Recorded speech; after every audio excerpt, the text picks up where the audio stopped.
There's a local legend where I come from. They're simply referred to as the Willow Men. There's hardly a need for law enforcement in this town. The Willow Men take care of all of that. Every single step taken, every word spoken, every drop of blood spilt. The Willow Men know about it before anyone else. Believe me, anyone that has invoked the wrath of the Willow Men has gone missing without a trace. That's why when I realised what I'd done, it was too late. The Willow Men were coming. She just wouldn't shut the hell up, no matter what I said or what I would do. She was just hysterical. She kept pacing about the house screaming. She said she'd found this and knew I was cheating on her. She'd asked me who it was and I told her she was crazy. I guess I wore that excuse out. After a while, I couldn't take her damn voice anymore. I'd walk room to room and she'd follow me. When we got to the kitchen, I'd had my fill. I reached for the first knife I could find and jammed it into her throat. The face of anger and sorrow melted into one of despair and disbelief. The crimson fluid ran freely all over her blouse, and she dropped to her knees, scrambling around the floor. She clawed at the tile and made gurgling noises, which only served to infuriate me. I grabbed an iron skillet that had been preheating on the stove and took a swing at her head. A wet crack followed the impact.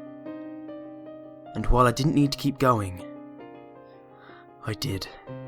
I lost count of the number of times I hit her, but I had a good deal of blood on me. What was left of her head was being held together by thin particles of bone, and blood continued to rush out. I dropped the skillet to the floor with a loud clang. I wish remorse could have followed, so I would have felt at least a bit human. But it didn't. I was just happy to be rid of her. With a grunt, I picked her body up off the floor and hoisted it onto my shoulder. Her face hung next to me, dead eyes staring with conviction. I could only chuckle. As soon as I got outside, I dropped the ragged heap onto the ground and went to find a shovel. That's when I knew they were watching. I could hear the whispers from the woods, and in the corners of my eyes, I could see them staring intently at every move. Whenever I would look up to the woods, I would only find gnarled trees staring back at me. I knew they were there. It was dusk by the time she was good and buried.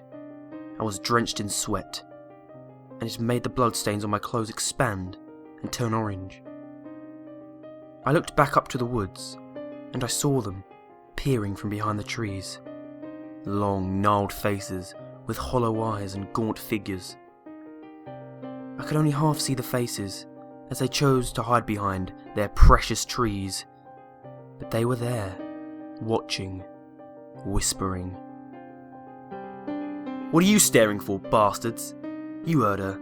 I had to do it," I yelled at them. Was I expecting a response? I don't know. They just continued to watch me from behind the trees. I spit on the ground and threw the shovel down. They would come for me under the cover of darkness, and I wasn't going without a fight. I stole away into the house and prepared. I pushed couches and dressers in front of doorways, nailed wooden boards haphazardly to cover all the windows. As the sun crept underneath the horizon, a great trepidation settled in the pit of my stomach. Was it honestly nerves? I hated to think it was such a powerful fear that I would start breaking into an ice-cold sweat. I loaded my shotgun and reached for a bottle of whiskey. I forced down a mouthful, then another, and slammed the rest of the bottle against the wall in frustration. One door I left open. It was the back door that stared out to the woods. I put a chair down in front of it and sat, shotgun in my lap. They were still staring at me, the Willow Men. We stayed staring at one another for 3 days. Eventually, Exhaustion began to get the best of me, and I started to nod off. I tried desperately to keep my eyes open. For a foolish second, I propped my head up with the shotgun so that it wouldn't fall. I snapped back to reason and lifted my head high. The last thing I wanted to do was shoot myself. If I'd known what was coming, I probably should have. I pushed myself to stay up for a few more hours. The day came and went, and it was the dead of night before I knew it. They persisted behind the trees.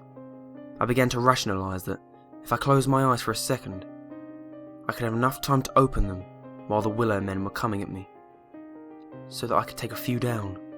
Smiling, I did just that. Of course, it's difficult to tell how long you were asleep. Could be a second, could be for days. I opened my eyes and found I was still sitting in my chair with my shotgun in my lap. I snapped up when I saw that the Willow Men were no longer behind the trees. I flipped out and held the shotgun up, darting around barrel first. I took a step outside and tried to control my heavy breaths. I shook damn near uncontrollably and found it impossible to keep the gun steady. I began to calm down when I didn't see anything outside and began to return to my post when I stopped dead in my tracks. I felt tears well up in my eyes and something began to push up out of my throat. The Willow Men were peering from around the doorway and the sides of the house. I froze, staring at their gnarled faces and branch-like hands. I had to do something. I pulled the gun up and fired off a round. I managed to take out part of the doorway, but it missed them altogether. I popped open the shotgun and madly grasped for a fresh shell in my pocket.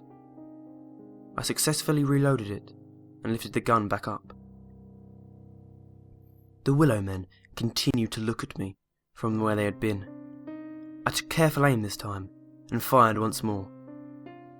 Another shot hit the doorframe, although this time it was closer to the Willow Men. I fumbled for a third shot, and as I did, I saw a large shadow cover me. Looking up, the Willow Men were upon me. I screamed and closed the barrel down on my thumb, effectively severing it. Immediately after that, I lost all consciousness and collapsed. When I awoke, it was ice cold. My vision began to return to me slowly, and I could feel that I was being dragged. My heart sank when I looked around. Darkness stretched as far as the eye could see, and I knew I was in the deepest part of the woods. Where my thumb had once been was black and swollen, and had managed to numb up my forearm. My ankles were in severe pain too, but I didn't know why. When I looked, I saw they had been clearly snapped, and the Willow Men were dragging me by my feet. I began to scream as loudly as possible for someone, anyone. All I did was cause more Willow Men to appear and watch me from behind the strangest willow trees I had ever seen. Their trunks were small and looked like leather. The earth around them was red and moist, yet where I was being dragged was dry, rugged land. I looked up at the canopy and wish I hadn't. Skinless corpses hung down, blood dripping freely to feed what I now knew were the flesh-bound trees. My screams were swallowed by the dark and my throat gave out, hoarse from the strain. In the silence, I heard faint moaning. I looked around to see if there was someone else here, maybe some poor bastard who'd suffered the same fate. To my horror, I discovered the source of the moans.